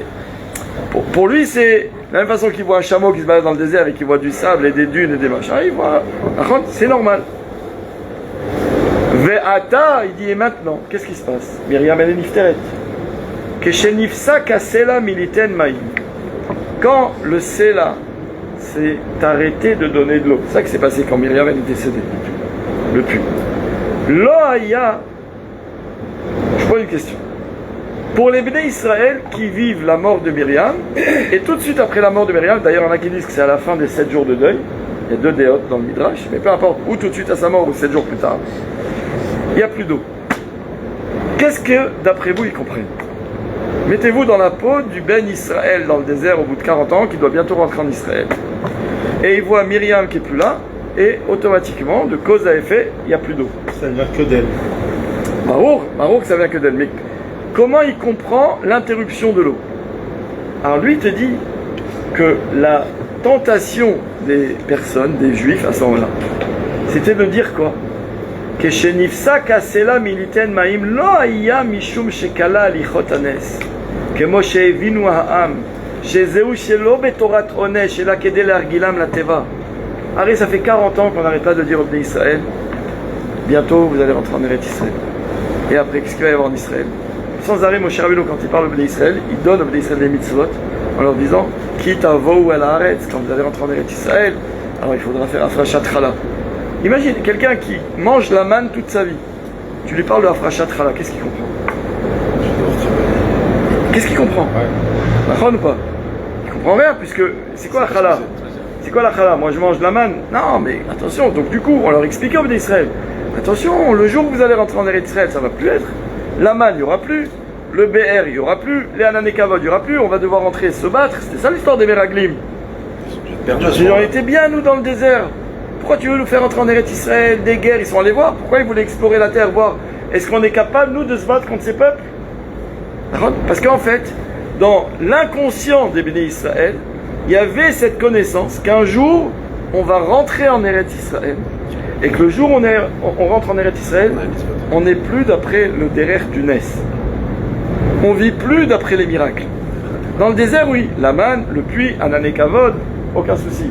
Pour manger, on n'a pas de problème. Pour se vêtir, on dit que les habits, ils ont grandi avec eux. Jamais on t'a pas parlé qu'il y avait dans le désert de tailleur. Pas besoin de laver le linge, pas besoin. C'était une vie miraculeuse. Il y a écrit que c'était comme un bébé dans le ventre de sa mère. Il se pose des questions, comment il va manger, comment il va boire, où il va être demain. Il est là. C'est ça, la vie, elle se résume. Ah, il manque de rien, tout va bien. Même Shlomo Amelech, il a dit, c'est un verset, Mi yitneni keyarche kedem. Qui pourrait me remettre dans le ventre de ma mère? C'était le kiff. D'accord? Nourri, logé, blanchi. On était comme ça dans le désert. Donc les Bnei Israël, on les a prévenus, attention, bientôt on va rentrer en Eretz Israël. C'est comme si il y a d'ailleurs un malach dans le ventre de la mère qui lui dit Habibi, là c'est que 9 mois. Bientôt tu vas aller 120 ans, tu vas devoir vivre sur terre et tu vas devoir te battre. Ça va pas être facile. Pas. Donc il faut que je t'apprenne la Torah. Et il apprend la Torah pendant 9 mois. C'est la même chose. C'est pour ça qu'il pleure. C'est pour ça qu'il pleure. Donc nous aussi, on appréhende d'entrer en Eretz Israël. Donc, d'après ce que je viens de vous dire, il nous dit le Nativ, les Bnei Israël, quand ils voient premier phénomène miraculeux qui s'arrête dans le désert, parce que la manne, il l'a encore, Moshe Rabbeinu, il est là, les Ananekavod, il l'a encore, Aaron Cohen, il est encore vivant à ce moment-là. Donc, premier phénomène miraculeux qui s'arrête, c'est l'eau, c'est le BR, le puits. Qu'est-ce qu'ils pensent les Bnei Israël? Ils se disent, chez Zéou lo betorat onesh, que c'est pas une punition. Ça veut dire que vous avez fauté, alors vous allez vous prendre. Je vous donne plus d'eau. Et là, kedei lehargilam lateva. Kalirik Hachem, il veut qu'on commence à s'habituer à vivre naturellement. Donc, il faut de la pluie, ou il faut trouver un oasis, ou il faut trouver des solutions, il faut peut-être aller se battre et à tout prix trouver de l'eau, puisqu'on ne peut pas vivre sans eau. Donc eux, ils comprennent comme ça. Aval behemet. Il te dit, la vraie raison pour laquelle l'eau s'est arrêtée à la mort de Myriam, Haya siba kemo sheotzer akadosh baruchu me matar bishvil avanador. De la même façon que quand il y a en Eretz Israël une sécheresse, qu'il ne pleut pas, ça vient à cause des fautes de la génération. C'était la raison pour laquelle Hachem a arrêté l'eau. C'était pas, attention, c'est un stage, genre, un stage. On a quelques mois pour s'habituer à vivre avec de l'eau qui doit tomber du ciel, mais plus arrêter de compter sur l'eau du rocher ou du puits. Non, pas du tout. Quand Hachem ne donne pas d'eau, c'est une punition. Or, il nous dit, Veyadoua minhag Israël. Qui c'est qui a étudié ici déjà Masechet Ta'anit? Qu'est-ce qu'on fait quand il ne pleut pas? En Eretz Israël, on jeûne, on prie, on sort même le Aaron HaKodesh dans la rue et la Teva, et on fait des rassemblements, et il y a écrit que les Chachamim ils sortent, et ils parlent, et ils font du moussar, et ils disent des divrei halacha, et ils demandent aux gens de se réveiller et de faire tchouva. C'est comme ça qu'on fait. Il y a tout un processus pour prier qu'Hachem nous envoie la pluie. Il veut te dire en fait, Akadosh Baruch Hu, dans le désert, il veut apprendre au Béné Israël qu'est-ce qu'on fera quand on sera en Eretz Israël si un jour la pluie s'arrête. Il faut l'apprendre. Quand on va arriver, on n'aura pas encore Masechet Ta'anit. Donc d'où on va savoir, si on entre en Eretz Israël dans un an, on est la 40e année, dans quelques mois, on va rentrer en Israël et paf, il n'y a pas d'eau, il n'y a pas de pluie. Or, Eretz Israël, c'est pas comme en Égypte où les crues du Nil, les irrigués, on manquait jamais d'eau là-bas. Même s'il pleut pas, l'eau elle venait du sol. En Eretz Israël, c'est écrit dans la Torah, Limtar Hashamaim Tishtemaim. C'est où il pleut et il y a de l'eau, où il pleut pas, il n'y a pas d'eau. C'est comme ça en Israël. Donc les Bnei Israël, il faut qu'ils sachent quoi faire si jamais il n'y a pas d'eau en Eretz Israël. Akadosh Baruch Hu, il veut dire, c'est le moment de leur apprendre ça. Quand Myriam meurt, c'est le moment d'apprendre aux Bnei Israël qu'est-ce qu'il faut faire dans le cas où il n'y a pas d'eau. Et donc, Ratza Akadosh Baruch Hu, Asher Moshe ve'Aaron yelamdu et ha'am, he'ach ya'asu ledorot be'Eretz Israël. Il faut que le peuple sache qu'est-ce qu'on fait quand on se rend en Eretz Israël et qu'il n'y a pas d'eau. Ve'ya'aminu, et que le Ham Israël sache, shegam bli koach ve'oz shel Moshe efshar lif'ol bitfilat rabim. Écoutez bien le lachon.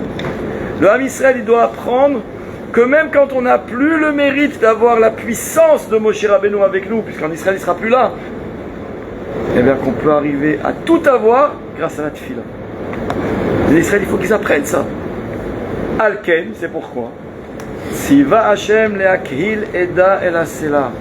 Hashem il va dire ici de faire exactement ce qui est écrit dans la Masechet Ta'anit. Rassemble tout le monde devant le rocher.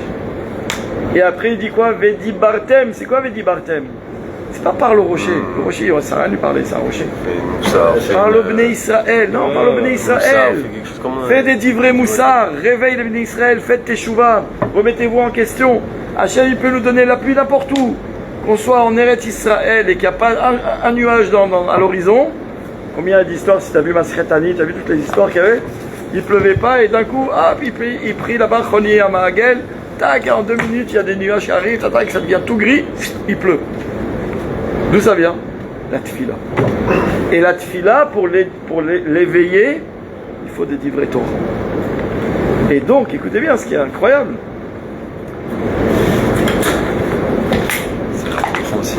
Vedi Bartem, donc c'est qui Vedi Bartem? C'est Moshe Aaron. Chez Amar Akadosh Baruch Hu, maintenant, on n'a pas encore répondu à tout. Mais Hachem, il a dit Ulai lo ya'aleh hasha'a le Torah ou tefila kara'u. Peut-être que les Bnei Israël, ils ne sont pas prêts. Allez, il y a ce risque. Des fois, tu peux faire une sikhat moussa, tu viens faire de la morale, et le gars, il est bouché, il ne t'écoute pas. Tu vas attraper quelqu'un, tu vas dire, il faut faire Shabbat, et le gars, il a la tête ailleurs. Tu peux pas. Il y a des moments propices pour pénétrer dans le cœur de quelqu'un.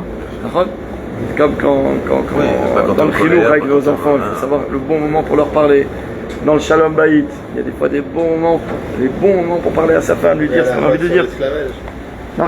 D'accord? Donc, Bekitso, Hachem, il s'est dit peut-être que les Bnei Israël, Moshe Rabbeinu, il va leur parler. Et les Bnei Israël, ils ne vont pas être attentifs. Veimken, lo yagia ateva liten memav. Du coup, s'il n'y a pas de prière sincère, parce que les Bnei Israël, ils n'écoutent pas les paroles de Moshe Rabbeinu, donc il n'y aura pas d'eau. Alors quoi? On peut quand même pas laisser les Bnei Israël sans eau dans le désert. Mikol Makom, il te dit, t'écoutes Jordan? Lo yazov et Israël b'limaim klal.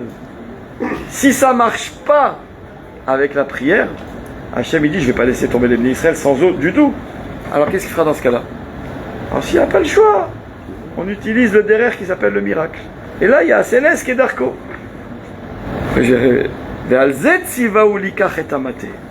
C'est pour ça qu'il dit à Moshe Rabbeinu, prends le bateau. Au cas où ça ne marche pas dans la façon naturelle des choses, c'est-à-dire la prière, au pire, tu as toujours ce joker. Quoi, ta langue à toi, ton langage, c'est le miracle. Au pire, il a la baguette magique. Il a été directement à l'état. Et Moshe Rabbeinu, il a été direct au miracle. D'accord ou pas? Mais il nous dit quand même quelque chose d'intéressant, parce que qu'est-ce qu'il a écrit? Il a frappé et il y a eu de l'eau. Alors pourquoi un peu après, quand Aaron il est mort, il y a écrit qu'ils se sont plaints en disant on n'a pas de pain, on n'a pas d'eau. Quand tu dis il n'y a pas d'eau, il y avait de l'eau. Ah ouais. Tu dis ok, on en a marre de la manne, c'est trop léger, ça je veux bien. Mais pourquoi tu dis qu'il n'y a pas d'eau? Myriam elle est morte. Ok, il a frappé, mais il y a eu de l'eau. Qu'est-ce qu'il te dit? Non, Odio chez Bezé Ofen lo yé od memav sheayut slulim verabim. Il dit que sache que quand si jamais tu vas frapper, tu le feras par miracle, sache que c'est juste le SOS, parce qu'il ne faut pas qu'il meure de soif. Donc il y aura le minimum d'eau, et l'eau ne sera pas très très bonne comme avant. Elle ne sera pas fraîche comme avant. La preuve, comment tu dis en maïm alors qu'il y avait de l'eau? Et là, c'est une eau qui n'était pas très bonne. Les gam loyou merubim, et il n'y en avait pas beaucoup. C'était que pour SOS, il fallait boire. Ou be'asher yada kadosh baruchu merosh, sheitkalkel adavar velo yatzliach Moshe beze aderech shel tfilat rabim. Et comme Hachem il anticipait, il savait d'avance que ça n'allait pas marcher le coup de la tfila. Ah, il savait que c'était... Parce que les bénis Israël n'étaient pas assez perméables. Al ken higid merosh acharit adavar sheikach et amate. Voilà pourquoi il a dit prends le bâton. Moshe ne peut pas se défendre en disant la même chose. En disant, moi je savais que ça allait pas marcher et... Ils allaient pas être réceptifs. Ouais, mais il a même pas essayé. Mais il a même pas Tu peux pas essayé. dire ça quand t'as pas Ah essayé. oui, t'as pas essayé. T'as pas dit ça quand t'as pas essayé. Ça marche Si le pas. Hachem il savait déjà à l'avance que... Quoi? Alors écoutez bien. Mais tu laisses Alors est-ce que c'est une erreur qu'il a fait Moshe? Tu laisses le livre. On peut pas dire que Attendez, Moshe- alors 2 secondes. Parce qu'on n'est pas encore arrivé à la fin. On va pas le lire dans les mots. Mais qu'est-ce qu'il dit après Hachem à Moshe Aaron? Vous n'avez pas eu en moi la émouna pour me sanctifier. On a dit, c'est fort quand même, c'est dur. Tout ce feu. D'accord? Eux, tu leur dis ça, c'est caché. C'est dur. C'est vrai. Ah, écoutez bien. De là, et encore une fois, voilà le fil conducteur. On apprend dans cette paracha le corps de la Torah qu'Hachem, il voulait dire. Première leçon que je vous ai lue là, c'est qu'Hachem, il veut dire à Moshe Rabbeinu, regarde, on est dans un monde à l'envers en fait. Pour Moshe Rabbeinu, le miracle, c'est la normale. Et la normale, c'est pas normal. Hachem, il dit à Moshe Rabbeinu, attends, il faut les habituer, que bientôt ils vont être en Eretz Israël. Quand il n'y aura pas d'eau, qu'est-ce qu'ils vont faire en Eretz Israël? Ils vont prier. Alors, aide-les à prier, parle-leur. Maintenant, si jamais ça marche pas, au pire, il y a le miracle. Tu vois, On facilite pas la tâche. au pire, il y a le miracle. C'est rigolo à dire ça. Tu vois ce que je veux dire? D'habitude, tu dis pas comme ça. Tu fais un miracle et au pire, ça peut, au cas où ça n'a pas marché. Non. Là, au pire, il y a le miracle. Mais au mieux, que ça marche naturellement. C'est quoi naturellement? C'est la prière. Mais pourtant, tu pourrais dire ça aussi, c'est un miracle. Oui, mais mon cher Benoît, il a l'habitude. Tu prends le bâton, il y a de l'eau qui sort. Ouais.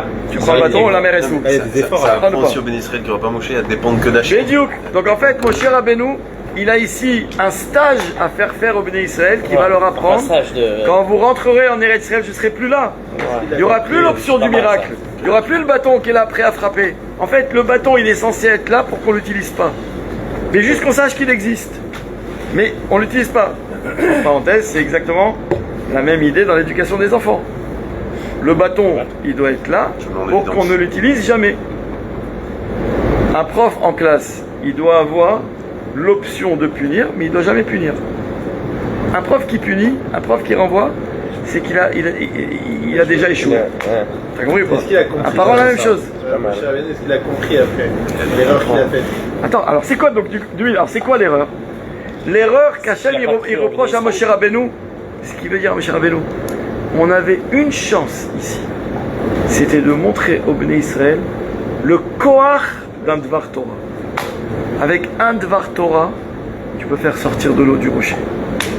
Je voulais que les Bnei Israël, ils acquièrent cette connaissance du koach de la Torah. C'est pour ça qu'il dit Lo he'emantem bi le'akdisheni. Je voulais que vous me sanctifiez. C'est quoi me sanctifier? C'est montrer au peuple la force de la Torah. Donc comment aujourd'hui on peut se permettre de penser que la Torah n'a pas de force? Comment on peut se permettre? Comment aujourd'hui on peut imaginer une seconde que c'est pas grâce à la Torah qu'on est en Eretz Israël? L'autre Trump, vous avez entendu sa phrase absurde? Quelle honte cette phrase. Il a dit sans moi Israël n'existerait plus. Allô, calme-toi Habibi. C'était pris pourquoi? Sans moi, il n'y aurait plus Israël. Rendez compte l'orgueil. L'orgueil du monsieur. L'orgueil et comment on dit, l'ignorance. Mais ok, c'est un goy. Un goy, il pense ce qu'il veut. Mais nous, on est capable de penser comme ça, chas v'shalom. Un juif, il sait que tout le koach, c'est le koach à Torah. Le koach de la Torah. Et un juif normal, il devrait se dire, mais au contraire, encourage le limud Torah en Eretz Israël. C'est que ça qui nous a protégés pendant... Pourquoi on est là? Tous les peuples qui se réclamaient de leur force ou de leur armée, ils ont tous disparu. Qui parle aujourd'hui de la Grèce antique, qui parle de la Rome antique, qui parlent de la Babylonie, ils sont tous disparus. La Perse et la Mède. Et les Allemands, où ils sont tous ceux-là? Ils sont oubliés dans les oubliettes de l'histoire. Et pourquoi nous on est encore là? Pourquoi? Parce qu'on était forts. Quand on était dans les camps de concentration, on avait une armée. Quand on était pendant l'Inquisition, on avait... Donc c'était quoi notre force? La Torah Kedosha. Et aujourd'hui, dans Israël, il y a ceux qui veulent dire qu'il faut cesser la Torah pour renforcer l'armée. Hashem Yirachem. Hashem Yirachem.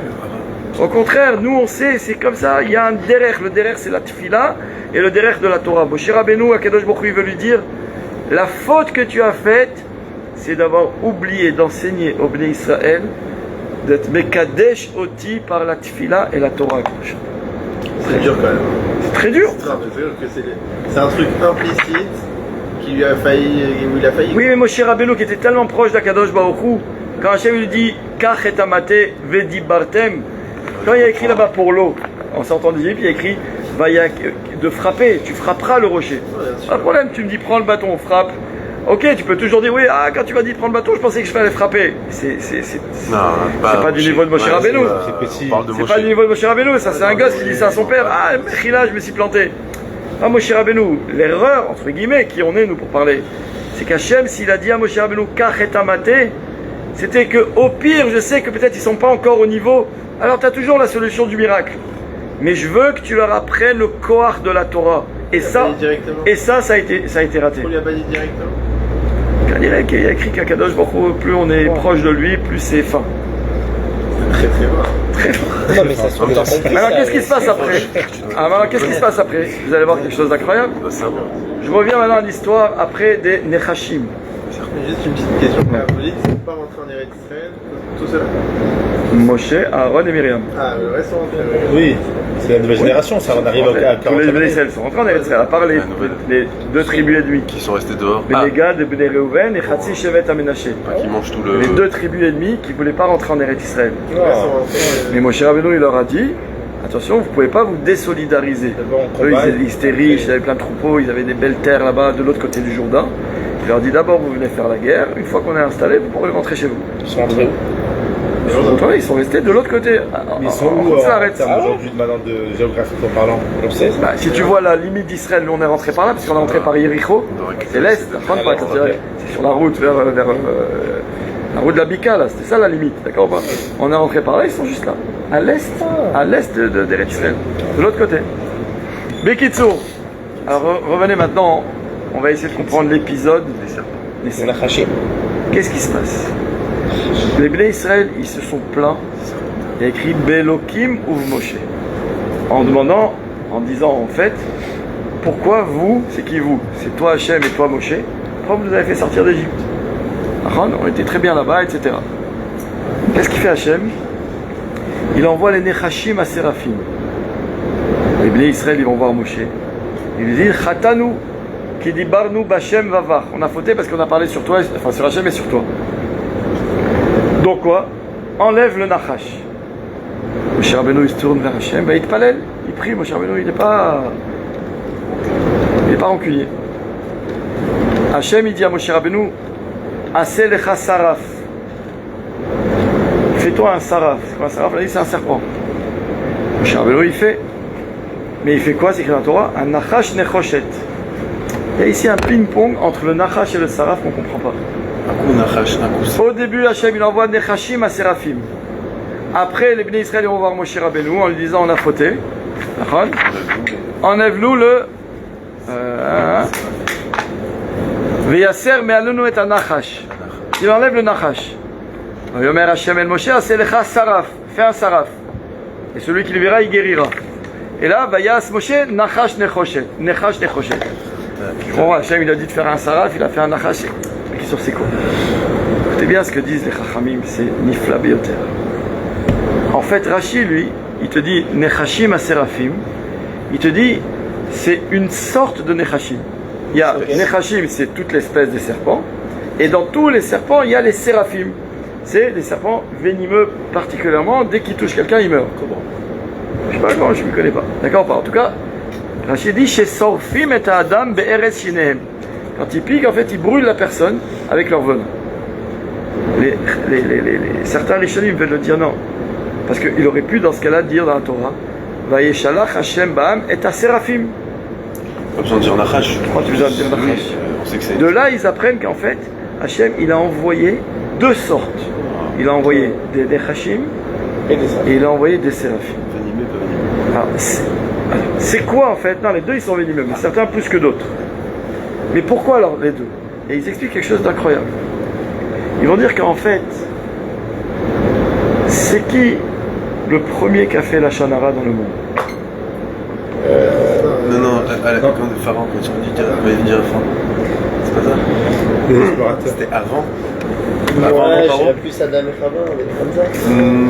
Donc vous remontez à l'époque d'Adam et Chava. Ouais, Chava, elle a accusé Chrétien. Ils sont trop Noir. proches. Adam et Chava. Bah, la Il est là, quoi. C'est où les enfants d'Adam et Chava ou Noir? Ou à l'époque de Noir? À l'époque de Noir, ils parlaient tous, c'est pas ça qu'ils sont. Ah, Non? Moi je pense que c'est. Comment c'est Avant Babel. Le Midrash, il nous dit que le Nachash, il est allé voir Chava et il lui a dit: tu sais pourquoi Hachem ne veut pas que vous mangiez du fruit défendu? parce qu'il en a pris. Parce que Hachem, il a créé le monde en mangeant de ce fruit. Et si vous allez en manger, vous allez devenir Vi'item Kelokim, vous allez devenir comme Dieu. Et il a écrit, et il leur dit le Nachash, c'est une règle connue dans le monde qu'un homme, il n'aime jamais son concurrent. Si moi j'ouvre demain une poissonnerie, j'aime pas le poissonnier qui est à côté de moi. Il a pas compris. Si j'ouvre une librairie, j'aime pas le libraire qui est à côté de moi. Pas. J'aime pas le gars qui fait le même métier que moi. C'est la nature humaine. C'est ça, c'est du Hachim Ça, de parler, tu descends Hachem comme ça, C'est pire. tu le mets à Kilou, tu en fais. C'est du mensonge. La majorité du Lachina, c'est du mensonge. C'est du sheker, Vadaï, de toute façon c'était du sheker. Mais ça s'appelle du Lachonara. Ok. D'accord. Le premier Messaper Lachonara, c'était le Nachash.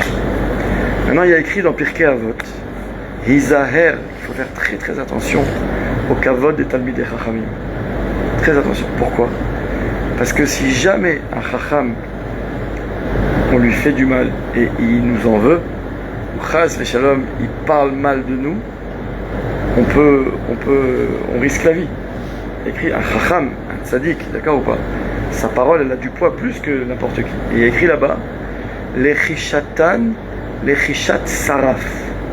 Le Talmid Chacham, quand il parle, s'il dit un mot sévère à l'égard de son élève ou de celui qui lui a fait du mal, il a le même pouvoir que le Saraf avec sa parole. Comme le Saraf, c'est ce serpent qui jette son venin qui peut tuer, le Chacham avec sa parole, si un Chacham il va dire, combien il y a d'histoires dans la Gemara, quand un Chacham il a dit arrête de regarder, le gars il est devenu aveugle. Parce que la parole du Chacham, elle est écoutée, elle a un koach. Et la Mishnah, elle appelle ça l'echishatan. L'ilchosh, c'est parler à voix basse, c'est murmurer. L'echishatan, l'echishat saraf. Quand le Chacham parle, c'est comme le saraf qui pique et qui met son venin. Alors écoutez bien comment ils vont expliquer la chose suivante. Quand Hachem, il voit que les Béné Israël ont dit du Lachon Hara, ils ont des réclamations. Lama il est tonome et Mitzraïm. Sur qui ils ont parlé, c'est écrit dans la Torah? Sur Hachem et sur Moshe. Vaïdaber ha'am belokim uv Moshe. Hachem, il dit comme ça. Il dit, celui qui fait la Shonara sur Akadosh Baruch Hu, il doit être puni par le Nachash, comme le Nachash de la création qui avait dit la Shonara sur moi. Celui qui dit la Shonara sur Moshe Rabbeinu, sur le Chacham, il doit être puni par le Saraf. C'est pour ça qu'il a écrit Vayeshalach Hashem Ba'am et Anechashim à Séraphim. Il dit, ils ont doublement fauté. Ils ont parlé contre Hachem et contre Moshe. Pour ce qu'ils ont parlé contre moi, Hachem, les Nechashim. Pour ce qu'ils ont parlé contre Moshe Rabbeinu, le Talmid Chacham, les Séraphim. Et il y a Vayamot Amrav, il y en a plein qui vont mourir. Le peuple, il va voir Moshe, qu'est-ce qu'il dit? Vayamru Chatanu. Quelle est notre faute? Qui dit Barnu Bashem Vavach. On a parlé et sur Hachem et sur toi. Donc on sait notre faute. Mais il dit à Moshe Rabbeinu, Itpalel el Hachem, je t'en prie, Veyaser me'alenu et anachash. Pourquoi il doit écrire Nachash? Parce qu'en fait, ils disent à Moshe Rabbeinu, toi on te connaît. On sait que toi t'es mochel. On sait que toi t'as des bonnes midotes. On sait que toi, quand on vient s'excuser, on baisse un peu la tête, t'es bon. Combien on a fait de bêtises et toujours t'es là, tu nous défends, tu pries pour nous. Donc le saraf, on sait que toi, tu vas demander à Hachem qu'il enlève, il va disparaître parce que t'es pas makpid. Mais je t'en prie, Hachem, pour son kavod, on reconnaît notre faute. Prie qu'il soit mochel lui aussi. Vaïtpalel Moshe be'adam. Moshe Rabbeinu, il prie. Quand Moshe Rabbeinu, il prie qu'Hachem enlève le nachash, qu'est-ce qu'il dit Hachem à Moshe? Vayomer Hachem el Moshe aseh lecha saraf. Hachem, il dit, moi je peux être mochel sur le fait qu'ils aient parlé sur moi. Mais je ne serai jamais mochel du mal qu'un juif il fait à un Talmid Chacham. Donc, assez lecha saraf. Vous vous rendez compte de ça? Encore une fois, notre fil conducteur, le kavod du Talmid Chacham. Hachem, il te dit, ce que je veux que les bénis Israël retiennent de cette histoire, c'est que quand un jour ils ont mal parlé sur moi et sur Moshe, sur moi je suis prêt à être mochel, mais pas sur Moshe. Et quand Moshe Rabbeinu, Hachem lui dit assez lecha saraf, Moshe Rabbeinu il est tellement anav qu'il dit moi je suis mochel. Alors il va faire un nachash. Dire au béni Israël, si vous voulez guérir, demandez à Hachem pardon, moi je suis mochel, il n'y a pas de problème. Et c'est pour ça qu'il a fait un nechash nechoshet. Il y a un jeu entre guillemets de ping-pong, de kavod entre Hachem et Moshe où chacun se bat pour l'autre. Mais quand on voit combien c'est important, c'est grave pour Akadosh Baruch Hu, le manque de kavod au Talmid Chacham, c'est même écrit dans la halacha. Il y a des fois un kavod qu'on peut être mochel. Par exemple, un roi. Imagine, il y a le roi. Le roi, on lui donne du respect. C'est le roi. Hachem, il te demande de donner du respect au roi. Mais imagine maintenant, le roi, il te dit, c'est bon, allez, tu peux me tutoyer. C'est bon, je te permets de m'asseoir à ma place. Tu peux ou tu peux pas? Non. Il y a écrit Melech shemachal al kvodo, kvodo machul. Parce que le kavod, il appartient au roi. Hachem, il lui a donné un kavod. Il a dit, fais-en ce que tu veux. Donc si le roi, il décide d'être mochel, il peut être mochel. Comme si Hachem, il m'a donné cette veste. Si je décide de l'offrir à quelqu'un, j'ai le droit, elle est à moi. Ou pas? Ah, pourtant, regarde avec cette veste, on fait kavod. En fait, c'est ma veste, je fais ce que je veux. Mais on te dit, chacham, shemachal al kvodo, en kvodo machul. Si un chacham, il veut dire à ses élèves, c'est bon, assieds-toi à ma place. Pourtant, il est mochel. Quelle différence entre lui et le roi? La différence, c'est que le roi, le kavod Hachem, il lui a donné, il a dit, fais-en ce que tu veux. Le chacham, j'avais dit, il n'est pas à toi le kavod. Le kavod du chacham, c'est en fait le kavod que, à travers toi, c'est le kavod qui m'appartient à moi, Hachem. Donc, qui dit que toi, tu as le droit d'être mochel sur quelque chose qui n'est pas à toi? Tu as le droit, toi, d'offrir, j'ai le droit de t'offrir le pull Jordan? Il n'est pas à moi, je peux pas, je t'achète. Est-ce que j'ai le droit, moi, de donner à l'autre ce qui ne m'appartient pas? Le kavod du chacham n'appartient pas au chacham. Il n'appartient pas au chacham. Donc en fait, Akadosh Baruch Hu, il veut dire, Moshe Rabbeinu, je sais que tu as des bonnes midotes, mais le kavod, il n'est pas à toi. Le kavod, il n'est pas à toi. Donc moi, je peux être mochel sur mon kavod, Hachem. Mais ton kavod, à toi, Moshe Rabbeinu, je ne fais pas mochel. Hachem, il dit dans cette paracha, je ne suis pas mochel sur le kavod, enfin sur le manque de kavod qu'on doit au chacham ou à la Torah. Voilà, Bekitsour, tous nos fils conducteurs. Donc je pense que c'est un petit réveil pour nous aujourd'hui de se dire que on doit réfléchir, est-ce qu'on est Behemet Mechabed la Torah? C'est quoi être Behemet Mechabed la Torah? Déjà, l'importance de se lever devant un Talmid Chacham. Quand il a dit Rav Zamir Cohen, pourquoi on se lève devant un Chacham? Parce qu'on dit, c'est comme tu te lèves devant le Sefer Torah. Rappelez-vous ce que je vous avais dit un jour, la Gemara qui dit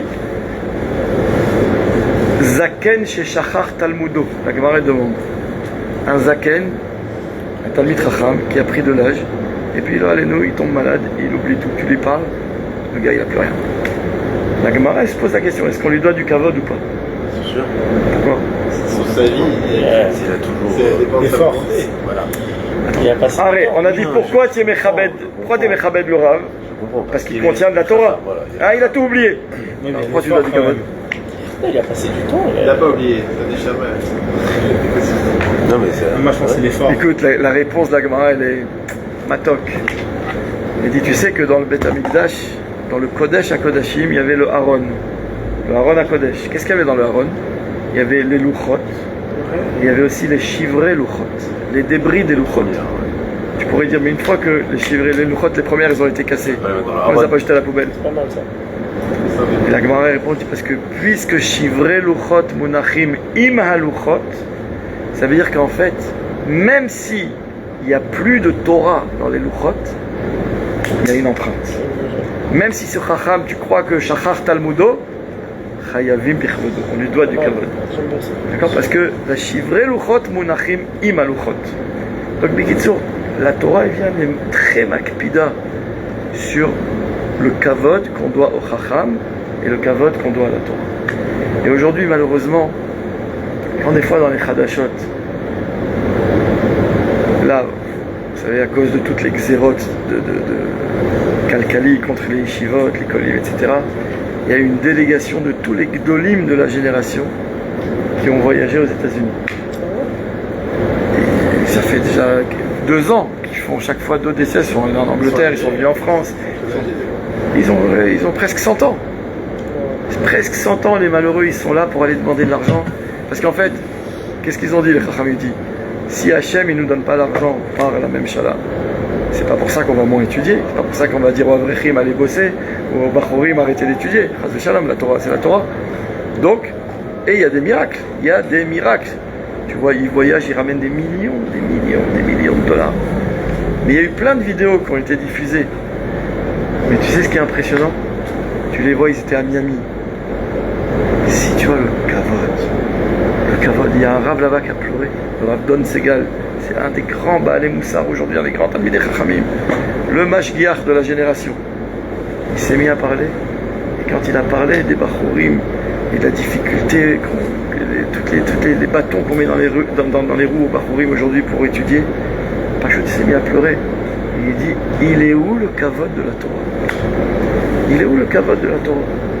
Mais aujourd'hui, quand les sites pas religieux, ils ont parlé de ces voyages en se moquant, les Chachamim qui disent, ah tu vois, ils sont obligés, maintenant que Jean on a gagné, qu'on est obligé de les fatiguer, quelle honte.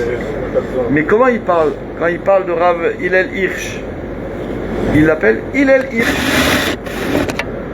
Il dit pas Rav Hillel Hirsch. À l'époque, quand il parlait de Rav Ovadia Yosef, quand des fois il avait des phrases un peu à scandale dans son cours du samedi soir, il dit Ovadia Yosef. Talmid Bayesh. Tu comprends pas? Mais ça c'est eux, mais quand nous maintenant, quand nous des fois on va parler, on rentre dans des polémiques et on se permet des fois même nous dans le monde religieux de parler de certains rabbanim, de certains, et on oublie. Touche pas. Kavod à Torah, tu touches pas. On touche pas au kavod des rabbanim, au kavod à Torah.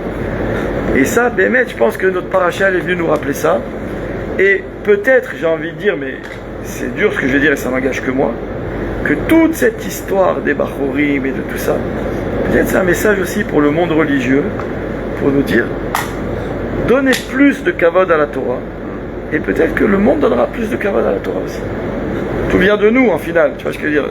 Tout vient de nous. Si nous, qui sommes chambrés Shabbat, chambrés Kashrut, on essaye d'être des bons juifs, d'accord ou pas? Qui plus, qui moins, peu importe. Mais est-ce que Béhémet, on a le kavod de la Torah? Le kavod de la Torah. Et c'est dans tellement de choses, ça veut dire que c'est... Quand on est à la synagogue, des fois on écoute un shiur de Torah, au milieu d'un shiur on va regarder notre téléphone. Quand un chacham il dit un shiur de Torah, il y a écrit c'est Kintinata Misinaï. C'est pas moi qui le dis, c'est la Gemara qui le dit. C'est comme quand Hachem il a donné la Torah au Har Sinaï. Quand on était au Har Sinaï, on était sur nos iPhones. Bon, il n'y avait pas, mais d'accord ou pas? Lo Yetsuya. Hachem il aurait dit, on s'est préparé 3 jours avant. Pendant 3 jours, on s'est écarté de nos femmes. On est venu Bigdusha, Uftara, Beretet, Bezéa. Combien d'histoires il y a sur le Hamal? C'est pour ça que dans la même paracha écrit Adam qui amut Beoel. La Torah, ça ne peut pas venir facilement. Ça doit venir dans l'effort. Et plus il y a d'efforts, Baruch Hashem, chaque lundi soir vous en faites, puisque c'est pas toujours facile, j'imagine, de sortir de la maison. Je pars en ce moment, il y a le mondial, il y a les matchs. Je sais pas si ce soir il y avait un match intéressant ou pas. Argentine. Mais tu vois, je suis pas au courant, mais en tout cas. C'est bien ou mal fait, ça aurait eu plus de mérite si c'était venu en plein match. D'accord ou pas? En tout cas, Bekitso, non mais voilà, par exemple, le match. S'il y a un match à minuit, ça finit quoi? C'est 1h30 un match, 2h? Ça finit à 2h du mat. Est-ce qu'à cause du match, vous n'allez pas aller prier demain à la synagogue? Parce que on s'est couché tard, on est fatigué. Je pense qu'on va dormir tard. Moi aussi, je suis pas en train de le voir. Quoi, ce sens, ouais. Je suis fatigué, je suis plus la force. 3 enfants, ça m'a remplacé. Je dis, vous avez pas l'air convaincant. Non, je suis fatigué. Mais Kitsour, tout ça pour vous dire que Akadosh Baruch Hu nous a donné la Torah. Vous savez ce qu'il y a écrit? Il y a écrit quelque chose. Il y a un pasouk de David Amelech, le Teilim, où il dit Zmirot hayuli chukecha. Ça veut dire ces versets. C'est quoi les Zmirot? Des chants. Les Zmirot Shabbat. Les Zmirot, c'est des chants. Hayuli était pour moi, chukecha tes lois. Ah, était pour moi. Ça veut dire que le Midrash dit, enfin il traduit ce pasouk en disant que David Amelech il a dit l'étude c'était un plaisir pour moi, comme de chanter. Ah, David Amelech c'était un méchoreur, il aimait, il a écrit les Shirot Betishbachot à Hachem. Le Midrash il dit, écoute bien, la Gemara pardon, elle dit que à cause de cette phrase, David Amelech il a été puni. Écoute bien, comment il a été puni? C'est qu'Hachem il lui a dit, toi tu dis que la Torah c'est quelque chose de facile et d'agréable et de kiffant. Écoute bien. Tu vas te planter là où même un enfant il s'est jamais trompé. Et de quoi on parle? C'est qu'il y a écrit comme ça que dans le désert, quand on était dans le désert et qu'on devait chaque fois se déplacer, il y avait les Bnei Kehat de la tribu de Lévi, c'est eux qui portaient le Haron. Il y a écrit comment ils portaient le Haron. Comment on portait tout le... On démontait le Mishkan. Il y avait les poutres, les tentures, les machins. Comment on les mettait? Il y avait des agalotes, des charrettes. Mais le Haron, il y a écrit, c'était les Bnei Kehat, Bakatef, sur le pôle, ils devaient le porter. On ne le mettait pas sur une charrette. Une belle charrette qui porte les... Le kavod de la Torah, c'est que ce soit dur. Et il y a écrit comme ça, que quand David Amelech, il a voulu faire venir le Haron, quand il a voulu construire le Beth Amikdash à Yerushalayim, il y a écrit qu'il a mis le Haron sur une agala, sur une charrette, David Amelech. Et Hachem lui dit, tu vois, tu vas être puni parce que tu t'es trompé, là où même un enfant ne se trompait pas, il savait que ça se portait sur l'épaule. Pourquoi tout ça? Parce que tu as dit, Zmirot ayoli chokecha. Les Mefarshim, le Haruch Laner notamment, il dit, qu'est-ce que tu reproches à David Amelech de dire j'aime l'étude? Quoi, c'est Alvaï? On aime l'étude. Il dit là-bas, il dit oui. Mais le problème, c'est que quand tu aimes les choses, tu risques, c'est ça, tu risques de continuer de les faire parce que tu les aimes. Et alors, dès qu'il y aura dans ce que tu dois faire une partie moins agréable, tu t'es tellement habitué à kiffer que tu vas... Et il donne un exemple clair. Vous avez déjà étudié la Gemara? Vous savez, la chose la plus dure dans la Gemara, c'est quoi? C'est pas l'étude, c'est la Chazara. C'est quoi faire Chazara? Réviser. Parce que l'homme de nature, il aime le Chadash. Allez, rentre-moi dans une nouvelle Sugia, je me fais un kiff, c'est un nouveau sujet, ma tête. Mais ça y est, je l'ai fini la Sugia. Pendant une semaine, on a bossé toute la journée. Tu me dis quoi maintenant? Allez, Shabbat, on va réviser. Ah non, allez, ça va bien, on avance. Pourquoi? Ah, parce que c'est moins agréable, t'as pas envie de le faire? Ah, t'es comme David Amelech, Zmirot ayoli chokecha, si c'est pas Zmirot, je le fais pas. Alors tu sais où tu vas te faire une erreur, David Amelech? Davka, dans cette mitzvah où on venait venu nous rappeler que la Torah, il faut la porter sur les épaules. Ça doit être dur. Rappelle-toi. Et c'est là, toi, où tu t'es trompé. Tu l'as mis sur une charrette. Ah, c'est facile. Je suis au fond de mon fauteuil, j'écoute un cours, ça dure un quart d'heure, 15 minutes. À 15 minutes et 2 secondes, j'ai déjà éteint parce qu'il n'est pas censé dépasser. C'est pas comme ça. La Torah, c'est pas comme ça. La Torah, c'est pas Zmirot ayoli chokecha. Ça peut être un résultat, mais pas une condition. Que tu finisses par aimer. Alvaï, on prie. Ve'ha'arevna Hashem Elokeinu. Tous les matins, on dit rends la Torah agréable dans nos bouches, etc. Pas de problème. Mais ça doit pas être une condition. C'est pas si j'aime pas, je base. On raconte un jour, il y avait un talmid venu dans une yeshiva. Il était yatom, orphelin. Il a voulu étudier, il n'arrivait pas. Il n'arrivait pas à étudier. Et un jour, il a décidé qu'il allait quitter la yeshiva. Et il a dit, si je vais voir Laura, il va me déchirer, machin truc. Il s'est levé comme ça, il a pris ses affaires, il est allé à la gare. Et il attendait le train. Et quand il arrive, il voit que le train, il arrive dans quelques heures. Il venait de rater un train. Bon, il avait dans sa poche un petit sefer. Et il sort un livre. Il dit, de toute façon, la Gemara, j'arrive pas. Et là, il commence à lire. Et il tombe juste sur un passage qui dit ce que je viens de vous dire. Et il a dit, ça, c'est Hachem qui me parle. Et Kaniré, qu'en fait, Hachem veut vous rappeler qu'en fait, ça ne peut pas venir quand on aime. C'est Trila, c'est une avdout. Au début, c'est un esclavage, c'est dur. Et après, tu finis par aimer. Mais si je passe pas la phase de l'effort, ça veut dire je crois que je vais faire les choses dans la facilité. Il est retourné à la yeshiva, c'est devenu un des gdolim de sa génération. C'est comme ça. Donc ça veut dire c'est ça, encore une fois, la trame de notre paracha, c'est le Amal et le Kavod de la Torah, et ça vient d'Afka dans Zot Rukat Torah Dag Zera Deoraita. Un bon entendeur, salut. Que Kadosh Baruch Hu fasse qu'on en prenne nous la leçon et que vraiment on soit mitrazek dans ça. Amen. Voilà. Alors, que ce soit comme on a dit, Leilou Nishmat, Patricia Yvonne, Traki, Rivka Twitou, Bat Suzanne Baya et Yitzhak. On remercie Madame Twitou, Madame Amar en fait, qui nous a offert cette Seouda ce soir. Baruch Hashem. Zak Baruch.